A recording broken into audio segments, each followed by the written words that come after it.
ಮನಸ್ಸಿಗೆ ನೆಮ್ಮದಿ ಅನ್ನೋದು ಒಂದಿದ್ರೆ ದಿನಗಳು ಹೇಗೆ ಉರುಳುತ್ತೋ ಗೊತ್ತೇ ಆಗಲ್ಲ ಅಲ್ಲ. ಅದೇನೋ ನಿಜ. ನಮ್ಮ ಆದಿತ್ಯ ಮೊದಲನೇ ಲಾರಿನ ಮನೆ ಮುಂದೆ ತಂದು ನಿಲ್ಲಿಸಿದ ಘಟನೆ ನಿನ್ನೆ ಮುಂದೆ ನಡೆದಾಗಿದೆ. ಅಕ್ಕ, ಅವತ್ತು ಅಖಿಲಾಂಡೇಶ್ವರಿ ಟ್ರಾನ್ಸ್ಪೋರ್ಟ್ ಅನ್ನೋದು 100ರಲ್ಲಿ 1 ಆಗಿತ್ತು. ಆದ್ರೆ ಇವತ್ತು 10ರಲ್ಲಿ 1 ಅನ್ನೋ ಹಾಗೆ ಬೆಳೀತಾ ಇದೆ ಅಲ್ವಾ ಅತ್ತಿಗೆ? ನನ್ನ ಮಗ ಸೊಸೆ ಇನ್ನೂ ಎತ್ತರಕ್ಕೆ ಬೆಳಿಬೇಕು.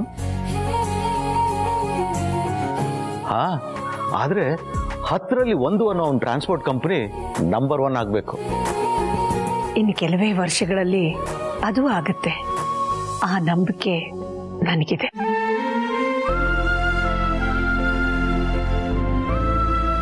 ಅಕ್ಕ, ಅವ್ರ ವೃತ್ತಿ ಜೀವನ ಏನೋ ಏಳ್ಗೆ ಆಗ್ತಿದೆ, ಆದ್ರೆ ಪರ್ಸನಲ್ ಲೈಫು. ದಾಮು, ಆದಿ ಪಾರ್ವತಿ ಅವ್ರ ಪರ್ಸನಲ್ ಲೈಫ್ನಲ್ಲೂ ಸಂತೋಷವಾಗಿ ಇದ್ದಾರಲ್ಲ. ಅದೇ ಅವ್ರ ಪಾಡಿಗೆ ಅವರು ಔಟ್ ಹೌಸ್ ಅಲ್ಲಿ. ಅಲ್ವೇ, ಇಲ್ಲಿಗೆ ಆಗಾಗ ಬಂದು ಹೋಗ್ತಿರ್ತಾರಲ್ಲ. ಅದೇ ರೀ, ಆಗಾಗ ಯಾಕೆ ಅವ್ರು ಬಂದು ಹೋಗಿ ಮಾಡ್ಬೇಕು, ಪರ್ಮನೆಂಟ್ ಆಗಿ ಇಲ್ಲೇ ಇರ್ಬೋದಲ್ವಾ ಅಂತ ನನ್ನ ಯೋಚನೆ. ಅಕ್ಕ, ಭಾವ, ನಿಮಗೆ ಗೊತ್ತು, ಫ್ಯಾಮಿಲಿಗಳಲ್ಲಿ ಎಂತೆಂಥ ಜಗಳ ಆಡಿರೋರೆ ದಿನಗಳು ಕಳೆದ ಹಾಗೆ ಆ ಕಹಿನೆಲ್ಲ ಮರೆತು ಮತ್ತೆ ಎಲ್ಲರೂ ಒಂದಾಗ್ತಾರೆ. ನಮ್ಮ ಆದಿತ್ಯ ಪಾರ್ವತಿ ಎಷ್ಟು ಒಳ್ಳೆ ಮಕ್ಕಳು. ಅವ್ರು ಯಾಕಕ್ಕ ಈ ಫ್ಯಾಮಿಲಿಯಿಂದ ಹೊರಗಡೆ ಇರಬೇಕು? ಅಕ್ಕ, ನೀವ್ಯಾಕೆ ಅವ್ರನ್ನ ಅವಾಗವಾಗ ಬಂದು ಹೋಗೋದಕ್ಕಿಂತ ಇಲ್ಲೇ ಇರಿ ಅಂತ ಕರಿಬಾರ್ದು? ಕರಿಬೋದು, ಆದ್ರೆ ಅವ್ರು ಬರ್ಬೇಕಲ್ಲ. ಬರಲ್ಲ ಅಂತ ನಾವ್ಯಾಕೆ ಅನ್ಕೋಬೇಕು? ಹಾಗಲ್ಲ ರಘು, ಅವ್ರೀಗ ಶ್ರೀಮಂತರಾಗಿದ್ದಾರೆ, ಅದಕ್ಕೋಸ್ಕರನೇ ಕರಿತಿದ್ದೀವಿ ಅಂತ ಅವ್ರೇನಾದರೂ ಅನ್ಕೊಂಡ್ಬಿಟ್ರೆ, ತಾವೇ ಸ್ವಂತ ದೊಡ್ಡ ಬಂಗ್ಲೆ ತಗೊಳ್ಳೋ ಸ್ಥಿತಿನಲ್ಲಿದ್ದಾರೆ. ಈಗ ಕರೆದ್ರೆ ಬರ್ತಾರಾ? ಅಕ್ಕ, ನಮ್ಮ ಆದಿತ್ಯ ಪಾರ್ವತಿ ಆ ಥರ ಯೋಚನೆ ಮಾಡೋ ಮಕ್ಕಳಲ್ಲ ಅಕ್ಕ. ನೀವು ಇದೇ ಮೊದಲನೇ ಸಲ ಏನಲ್ವಲ್ಲ ಕರಿತಾ ಇರೋದು, ಹಿಂದೆನೂ ಎಷ್ಟು ಸಲ ಕರೆದಿದ್ದೀರಾ, ಆದ್ರೆ ಅವರೇ ಬಂದಿಲ್ಲ ಅಷ್ಟೇ. ಆದ್ರೆ ಈ ಸಲ ನೀವು ಕರೆದ್ರೆ ಖಂಡಿತ ಬರ್ತಾರಕ್ಕ. ಅದಕ್ಕೊಂದು ಮುಖ್ಯವಾದ ಕಾರಣ ಇದೆ. ಅದೇನಂದ್ರೆ ಮಗು.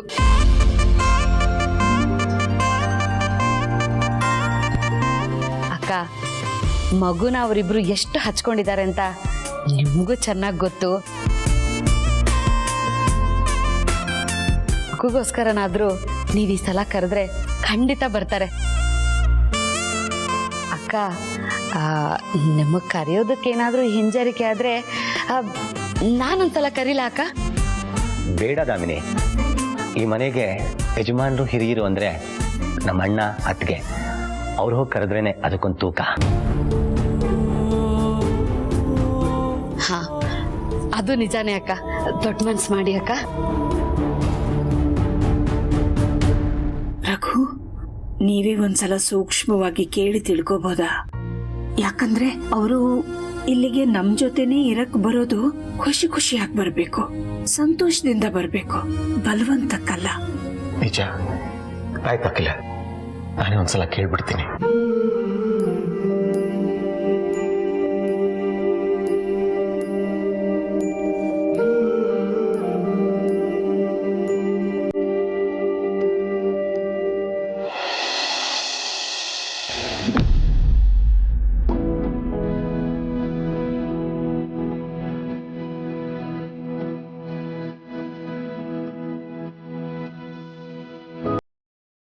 ಅಡ್ರೆಸ್ ಕಂಪನಿ ಇದು Akhilandeshwari transport company ಹೋಗೋದರ್ಲಿಲ್ಲ.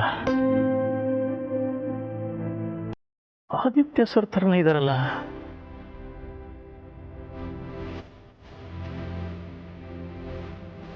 Sir, good morning sir. Oh, very good morning Gopal. Correct ಟೈಮಿಗೆ ಬಂದಿದ್ದೀರಾ. ಬನ್ನಿ ಕೂತ್ಕೊಳ್ಳಿ. ಓ ಗೋಪಾಲ್, ಇವ್ರು ನಮ್ಮ ಮಾವ ಹನುಮಂತು ಅಂತ. ನಮಸ್ಕಾರ. ನಾನು ಪ್ರೀತಿಯಿಂದ ಸಾರಥಿ ಅಂತ ಕರಿತೀನಿ. ಸಾರಥಿ, ಪಾರ್ವತಿಗೆ ಕಾಫಿ ಮಾಡ್ಕೊಂಬರಕ್ಕೆ ಹೇಳ್ತೀರಾ? ಬನ್ನಿ ಕೂತ್ಕೊಳ್ಳಿ. Thank you sir. ಸರ್, ಕೆಲವೊಂದು ಚೆಕ್ಗಳಿಗೆ ಸೈನ್ ಆಗಬೇಕಾಗಿತ್ತು, ಅದಕ್ಕೆ ಬಂದೆ ಸರ್. ಓಕೆ, ಕೊಡಿ.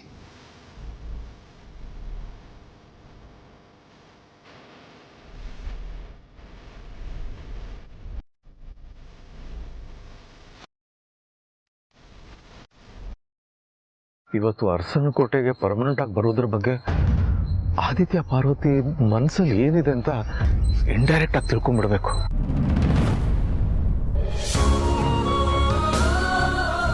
ಗೋಪಾಲ್, ಇವ್ರು ನಮ್ಮ ವೈಫ್ ಪಾರ್ವತಿ ಅಂತ. ನಮಸ್ಕಾರಮ್ಮ. ಸರ್, ಈಗ ಕೇಳ್ತೀನಿ ಅಂತ ಬೇಜಾರು ಮಾಡ್ಕೋಬೇಡಿ.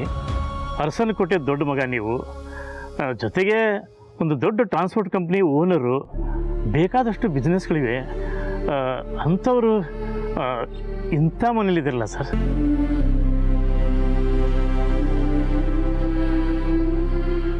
ನಿಮ್ಮಿಂದ ತಿಂಗಳ ಸಂಬಳ ತೊಗೊಳ್ಳೋ ನಾವೇ ಹೆಚ್ಚಿನ ಅನುಕೂಲ ಇರೋ ಮನೇಲಿದ್ದೀವಿ. ಬಟ್ ನೀವು ಯಾಕೆ ಸರ್?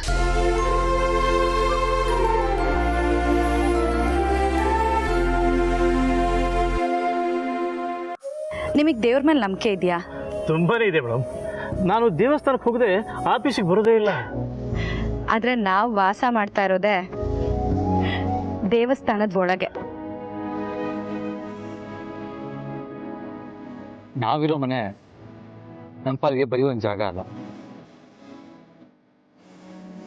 ದೇವಸ್ಥಾನದ ಒಂದು ಭಾಗ.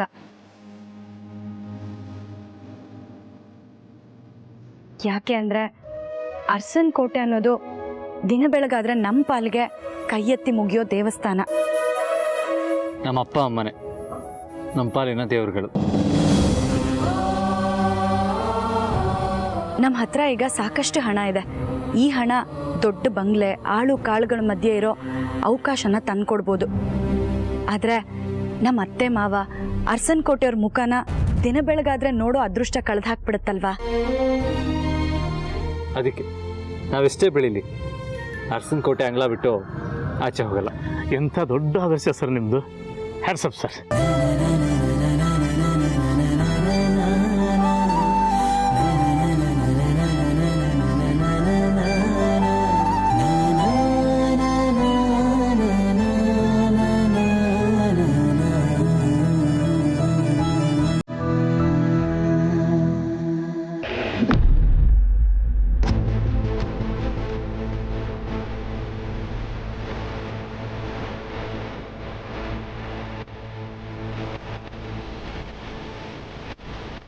ರಘು, ಆದಿ ಪಾರ್ವತಿ ಅರಸನಕೋಟೆಗೆ ಬಂದಿರೋದ್ರ ಬಗ್ಗೆ ಅವರ ಅಭಿಪ್ರಾಯ ತಿಳ್ಕೊಂಡು ಬರ್ತೀನಿ ಅಂತ ಹೋಗಿದ್ರಲ್ಲ, ಏನಾಯ್ತು?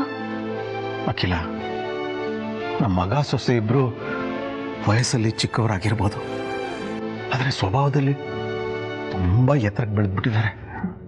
ಅಂದ್ರೆ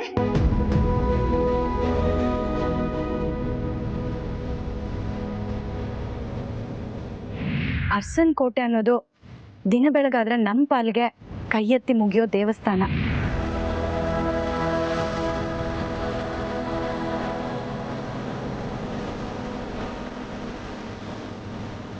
ಹೌದಾ ರಘು? ಹಾಗೆ ಹೇಳಿದ್ರ? ಹೌದಕ್ಕಿಲ್ಲ,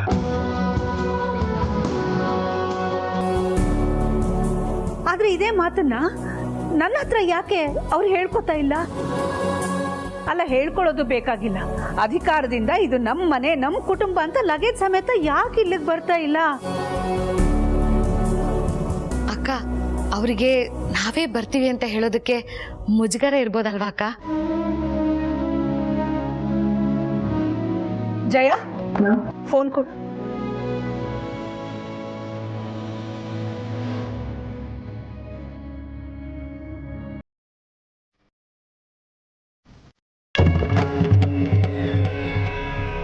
ಹೇಳಿತಾ ಇದೆ.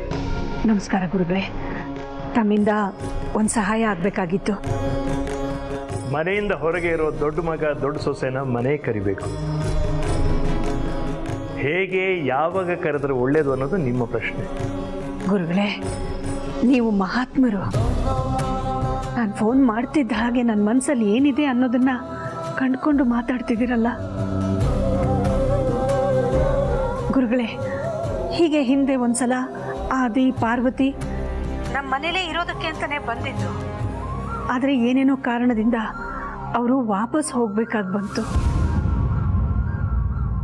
ಆದರೆ ಈಗ ಅರಸನಕೋಟೆ ಅನ್ನೋ ದೇವಸ್ಥಾನನ ಬಿಟ್ಟು ಬೇರೆ ಎಲ್ಲೂ ಹೋಗಲ್ಲ ಅಂತ ಬೇರೆಯವ್ರ ಹತ್ರ ಹೇಳ್ಕೊಂಡಿದ್ದು ಗೊತ್ತಾಯ್ತು. ಆದರೆ ಅರಸನ ಕೋಟೆ ಬಿಟ್ಟು ಹೋಗಲ್ಲ ಅಂತ ಹೇಳೋದಕ್ಕೂ ಅರಸನ ಕೋಟೆಗೆ ಬಂದು ಶಾಶ್ವತವಾಗಿ ಇಲ್ಲೇ ಇರೋದಕ್ಕೆ ಒಪ್ಪಿಗೆ ಕೊಡೋದಕ್ಕೂ ವ್ಯತ್ಯಾಸ ಇದೆ ಅಲ್ವಾ?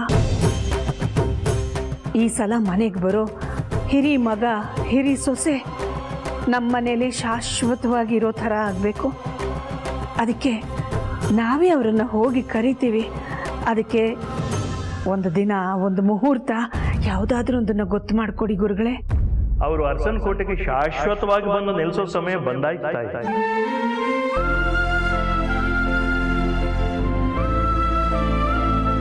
ಇನ್ನು 2 ದಿವಸ ಕಳೆದ್ರೆ ಅವರು ನೀವು ಒಟ್ಟಿಗೆ ಇರೋ ದಿನ ಬಂದೇ ಬಿಡುತ್ತೆ. ಹೇಗೆ ಗುರುಗಳೇ? ಹೇಗೆ ಎತ್ತ ಅನ್ನೋದನ್ನ ಆ ದೇವರೇ ನಿರ್ಣಯ ಮಾಡ್ತಾನೆ. ಒಳ್ಳೇದಾಗತ್ತೆ, ಚಿಂತೆ ಬೇಡ. ತುಂಬಾ ಸಂತೋಷ ಆಯ್ತು ಗುರುಗಳೇ, ಧನ್ಯವಾದಗಳು. ಒಳ್ಳೇದಾಗ್ಲಿ.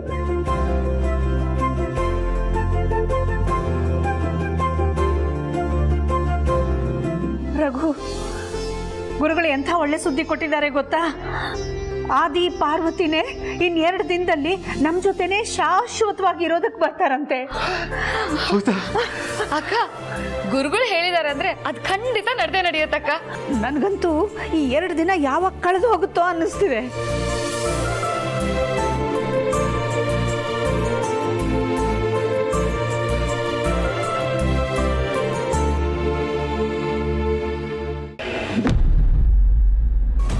ಒಂದು ಮಗುನ ಕಿಡ್ನ್ಯಾಪ್ ಮಾಡಬೇಕು. ಮಗು ಅಡ್ರೆಸ್ ಫೋಟೋ ಕೊಟ್ಟರೆ ಡೀಲ್ ಆಯ್ತು ಅಂದ್ಕೊಳ್ಳಿ ಮೇಡಮ್. ಗುಡ್.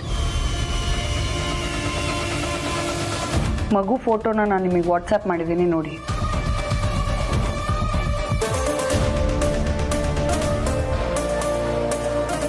ಮೇಡಮ್, ಮಗು ಅಡ್ರೆಸ್ಸು? ಅರಸನ ಕೋಟೆ. ಹೆಸರು ಕೇಳಿರ್ಬೇಕಲ್ವಾ? ಅರಸನ ಕೋಟೆ ಅಂದರೆ ಅರಸನ ಕೋಟೆ ಅಖಿಲಾಂಡೇಶ್ವರಿ ಅವ್ರ ಮನೇನಾ? ಹೌದು, ಅವ್ರ ಮೊಮ್ಮಗುನೇ ಇದು. ಈ ಮಗುನೇ ನೀವು ಕಿಡ್ನ್ಯಾಪ್ ಮಾಡಿ ನನಗೆ ಒಪ್ಪಿಸ್ಬೇಕು. ಅರಸನ ಕೋಟೆ ಮೊಮ್ಮಗನ್ನ ಕಿಡ್ನಾಪ್ ಮಾಡೋದಂದ್ರೆ ತುಂಬ ರಿಸ್ಕ್ ಮೇಡಮ್. ರಿಸ್ಕ್ ತಕ್ಕ ಹಾಗೆ ರಿವಾರ್ಡ್ ಕೂಡ ಸಿಗುತ್ತೆ.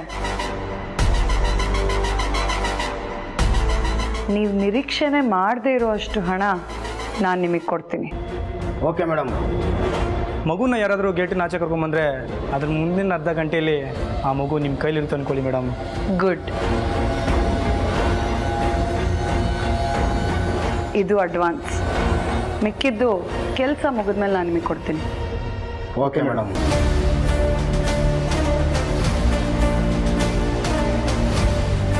ಪಂಡ್ರಾಪುರದ ಪಾರ್ವತಿ, ಈ ಕ್ಷಣದಿಂದನೇ ನಿನ್ನ ಮಗುಗೆ ಕಂಟಕ ಶುರು.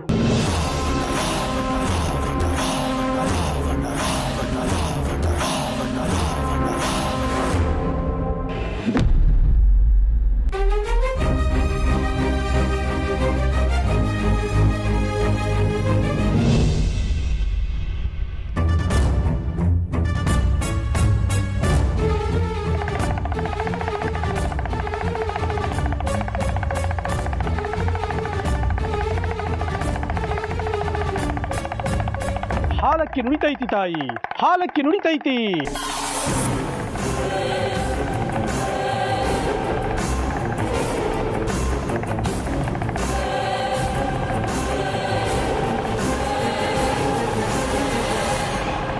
ಯಜಮಾನ್ರೆ, ಯಜಮಾನ್ರೆ,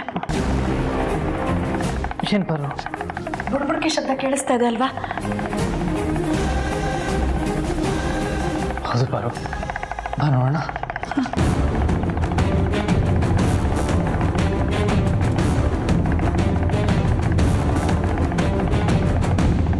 ಯಾರು ಮನಿಯಾಗ ಮರಣ ಐತಿ, ಯಾರು ಮನಿಯಾಗ ಜನನ ಐತಿ ಅಂತ ಹೇಳ್ತೀವಿ ತಾಯಿ, ಹೇಳ್ತೀವಿ. ನಂಬುದ್ರೆ ನಂಬೋದು, ಬಿಟ್ರೆ ಬಿಡ್ಬೋದು. ಹಾಲಕ್ಕಿ ನುಡಿತೈತಿ ತಾಯಿ, ಹಾಲಕ್ಕಿ ನುಡಿತೈತಿ.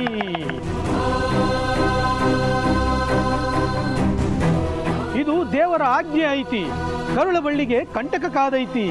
ಜನನ ಮರಣ ಅನ್ನೋದು ನಮ್ಮ ಕೈಯಾಗಿಲ್ಲ. ಹಾಲಕ್ಕಿ ನುಡಿತೈತಿ ತಾಯಿ, ಹಾಲಕ್ಕಿ ನುಡಿತೈತಿ.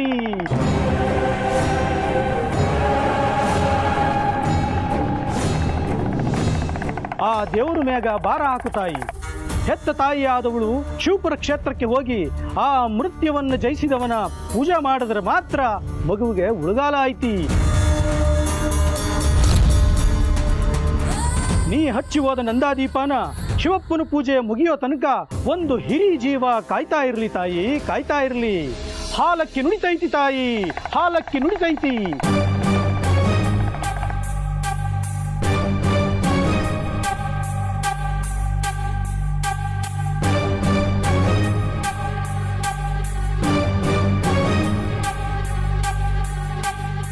ಯಜಮಾನ್ರೆ ಅಲ್ಲಿ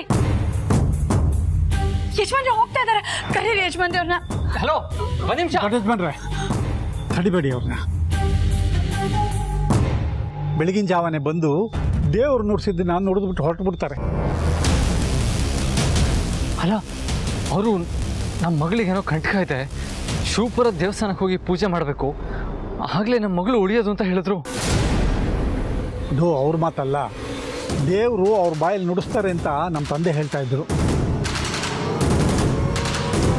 ಪಾರು, ನೀನು ಚಿಕ್ಕವಳಿದ್ದಾಗ ಹೀಗೆ ಭವಿಷ್ಯ ನುಡಿಯೋರೊಬ್ಬರು ಬಂದು ಹೇಳಿದ್ರು, ನೀನು ದೊಡ್ಡ ಅರಮನೆಗೆ ಸೊಸೆಯಾಗಿ ಹೋಗ್ತೀಯ ಅಂತ.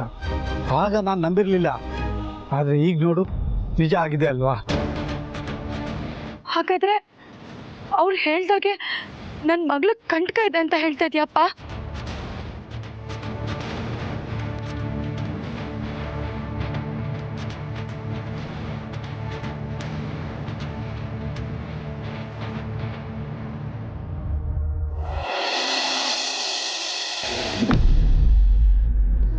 ಇನ್ನೆರಡು ದಿನಗಳಲ್ಲಿ ನನ್ನ ಆದಿ ಪಾರ್ವತಿ ಈ ಮನೆಗೆ ಬಂದಿರ್ತಾರೆ ಅಂತ ಗುರುಗಳು ಹೇಳಿದ್ದಾರೆ. ಅವ್ರ ಮಾತಿನ ಪ್ರಕಾರ ಅವರು ಸದಾ ನಮ್ಮ ಜೊತೆನೇ ಇಲ್ಲೇ ಇರೋ ಹಾಗಾಗಲಿ. ನಮ್ಮ ಮೊಮ್ಮಗು ನಮ್ಮ ಮನೆಯ ಬೆಳಕಾಗಿ 100 ಕಾಲ ಬಾಳಲಿ.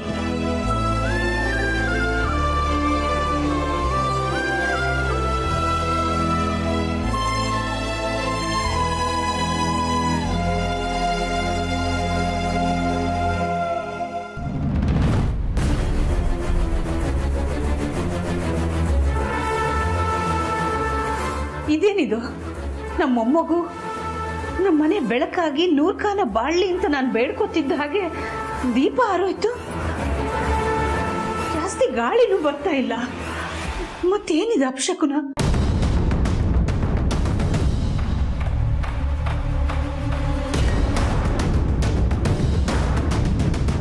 ಅಯ್ಯೋ ಲಕ್ಷ್ಮೀ ಪುಟಿ, ಅಯ್ಯೋ ಪಾಪು ಪಾಪು, ಜನನಿಯಲ್ಲಿ ಜನನಿ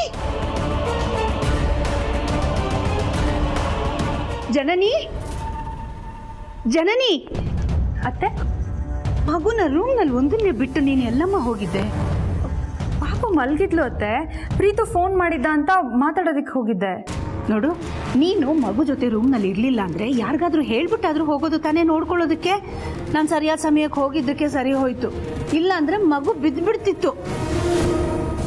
ಬೀಳ್ತಿತ್ತು ಪಾಪು. ನನ್ನ ಮಗಳಿಗೆ ಏನಾಗಿಲ್ಲ ತಾನೆ? ಇಲ್ಲಮ್ಮ, ಮಗುಗೆ ಯಾವ ಅಪಾಯನೂ ಆಗಿಲ್ಲ. ಅಪಾಯ ಇನ್ನೂ ಪೂರ್ತಿ ಸರಿದಿಲ್ಲ ತಾಯಿ.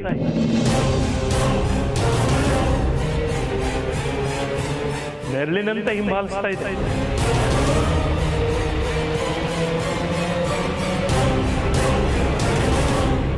ಏನು ಹೇಳ್ತಿದ್ದಾರೆ ಗುರುಗಳೇ? ಭಗವಂತ ನುಡಿಸ್ತಾ ಇರೋ ನಿಮ್ಮ ಮೊಮ್ಮಗುವಿನ ನಾಳೆ. ನಿಮ್ಮ ಮೊಮ್ಮಗುಗೆ ಕಂಟಕ ಇದೆ ತಾಯಿ.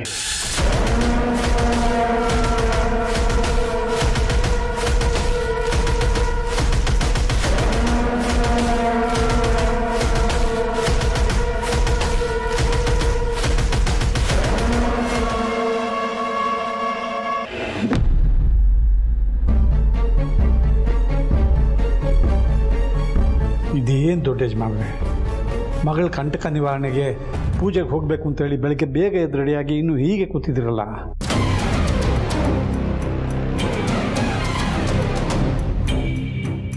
ಮಗಳಂತೂ ಜೊತೆಗಿಲ್ಲ ಸಾರಥಿ, ಆದರೂ ಮಗಳು ಆಟ ಆಡ್ತಾ ಬೆಳೀತಿರೋದನ್ನು ನೋಡಿ ಸಮಾಧಾನ ಪಡ್ಕೊಳ್ಳೋ ಅಂಥ ಅಭ್ಯಾಸನ ಮಾಡ್ಕೊಂಡಿದ್ವಿ.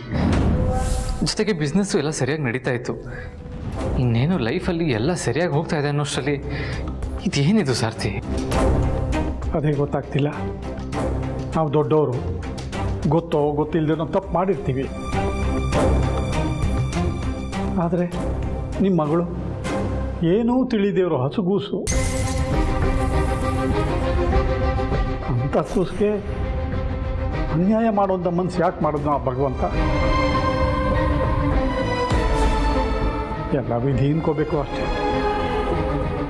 ಆದರೂ ಆ ವಿಧಿ ನಮ್ಮನ್ನು ಯಾಕಪ್ಪ ಕಾಡ್ತಾ ಇದೆ? ನಮ್ಮ ವಿದ್ಯಾಪುಟ್ಟಿಗೆ ಏನಾದರೂ ಆದರೆ ನಾನಂತೂ ಬದುಕಿರೋದಿಲ್ಲ. ಅಯ್ಯೋ, ಹಾಗೆಲ್ಲ ಮಾತಾಡಬೇಡಮ್ಮ. ಮಗುಗೇನು ತೊಂದರೆ ಆಗಲ್ಲ. ಆಗೋ ತೊಂದರೆ ತಪ್ಪಲಿ ತಾನೇ ಆ ಭಗವಂತ ಭವಿಷ್ಯ ನುಡಿಯೋರ ಕೈಲಿ ಬಂದು ಭವಿಷ್ಯ ಹೇಳಿಸಿ ಪರಿಹಾರನೂ ಹೇಳಿರೋದು. ಕಷ್ಟ ಕೊಡೋ ದೇವರು ಕಷ್ಟಕ್ಕೆ ಪರಿಹಾರನೂ ಸೂಚಿಸ್ತಾನೆ ಅನ್ನೋದಕ್ಕೆ ಇದಕ್ಕಿಂತ ಸಾಕ್ಷಿ ಬೇಕಾ?